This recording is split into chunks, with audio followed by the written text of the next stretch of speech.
E aí, gente, bom dia, boa tarde, boa noite, tudo bem com vocês? Hoje a nossa aula vai ser sobre citoesqueleto e eu espero que vocês gostem, então bora começar!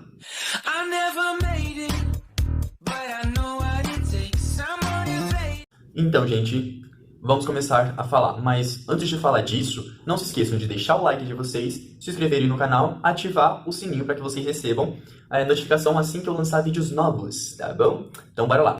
Gente, a primeira pergunta que vocês têm que se fazer é: o que é o citoesqueleto? Como que ele se forma? O que que ele é? O que que é constituído o citoesqueleto? Então, bora lá. Primeiro, eu vou ter o citoesqueleto revestindo a superfície da célula, superfície interna, gente, pelo amor de Deus, tá bom? E também reveste a superfície interna do núcleo, tá bom?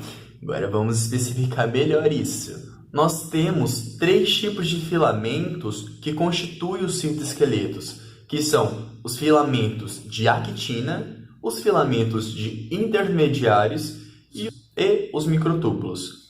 E agora eu vou falar um pouquinho de cada um desses filamentos, porque eles ficam em partes diferentes, mas alguns atuam juntos. Então, bora lá.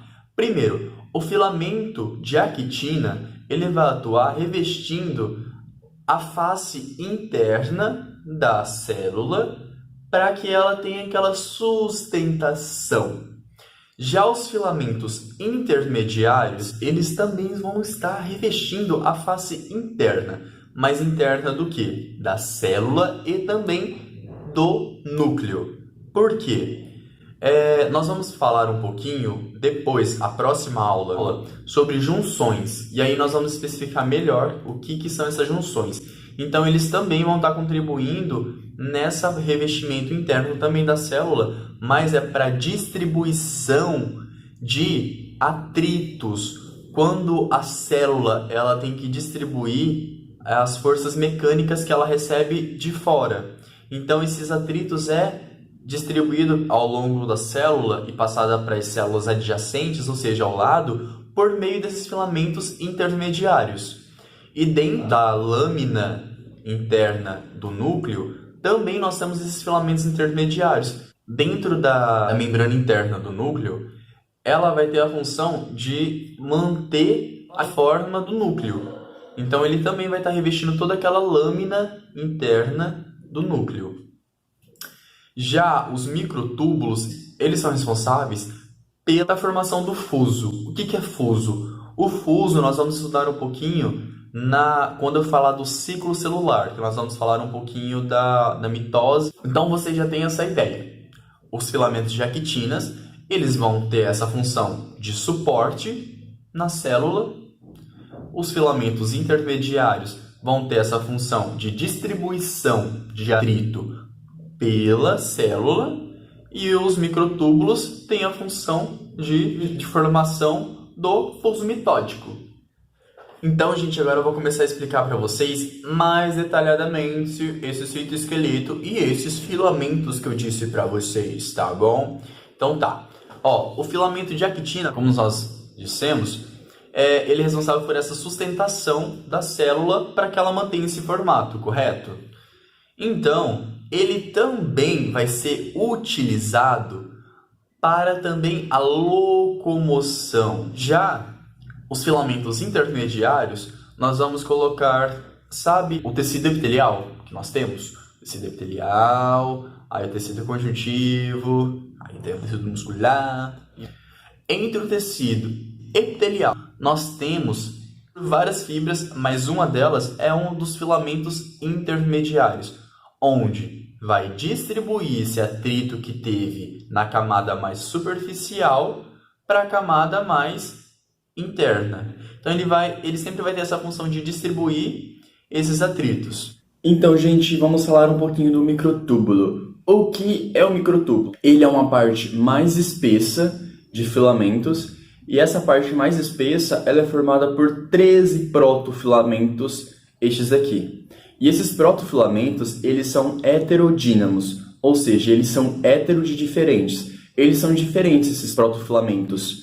E nisso, onde essas proteínas que vão estabilizar e desestabilizar esses microtúbulos, ou seja, essas subunidades que são as tubulinas. E essas tubulinas, elas são muito dinâmicas demais. E quem vai contribuir para essa dinâmica vão ser as proteínas, que é a MAP215 e a cinesina, onde a MAP215 ela contribui para estabilizar o microtúbulo. E já a cinesina, ela desestabiliza o microtúbulo. Esse microtúbulo ele é formado quando nós temos a divisão mitótica. Então, já na intérfase da mitose, esse microtúbulo já vai começar a ser formado, onde eu vou ter a duplicação dos centríolos, e aí quando se desfazer a carioteca, e aí esses centríolos eles vão começar a puxar os cromossomos, e quem faz a função de puxar os cromossomos?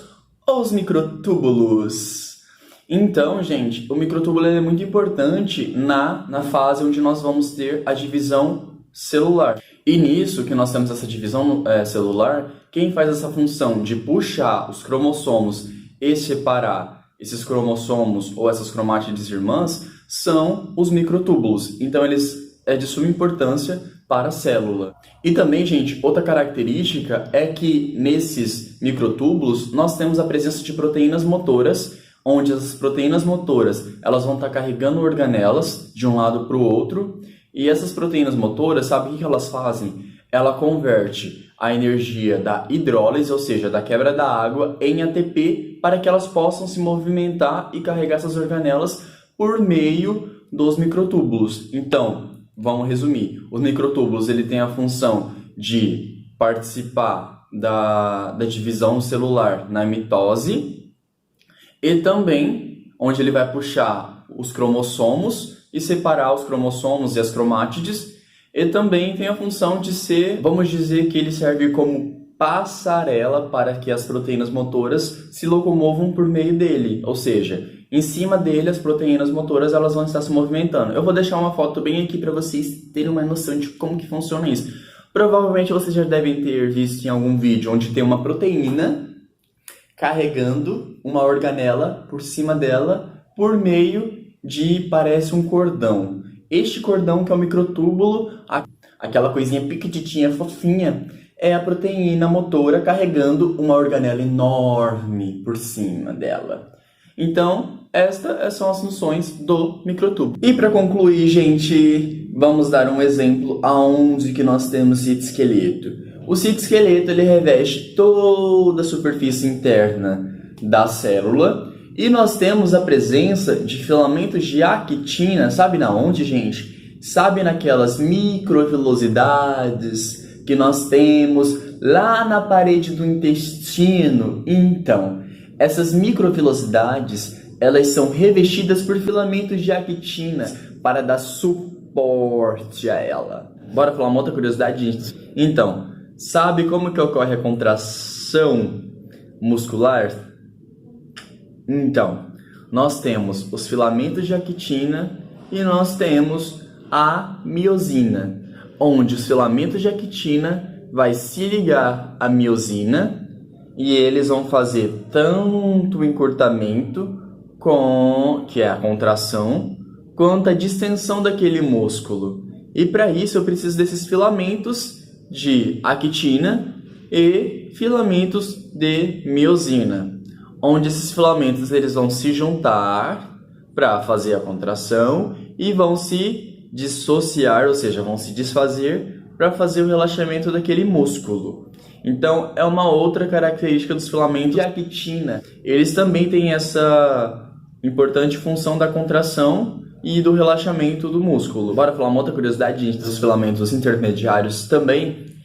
Nós sabemos que filamentos intermediários nós temos na face interna da lâmina nuclear e também no citossol das células epiteliais, correto? Então, vamos imaginar, se eu tenho filamentos intermediários, que a função dele é distribuir o atrito entre as células, temos a presença de filamentos intermediários em indivíduos que contêm tecidos moles, gente. Por quê? Quando eu encosto em você, nós temos aqui a presença no tecido epitelial, que são as células epiteliais, que elas vão estar todas juntas, elas vão começar a distribuir esse atrito que eu encostei em você entre as outras células. E essa distribuição de atrito, da força mecânica que eu atingi aqui, ela é feita pelo filamento intermediário. Então não faria sentido eu ter a presença de filamentos intermediários em indivíduos que possuem exoesqueletos, como os artrópodes. Eu espero que vocês tenham gostado. Se vocês gostaram, deixe o like de vocês, se inscrevam no canal, qualquer dúvida ou sugestão, deixe nos comentários e até a próxima. Um beijão!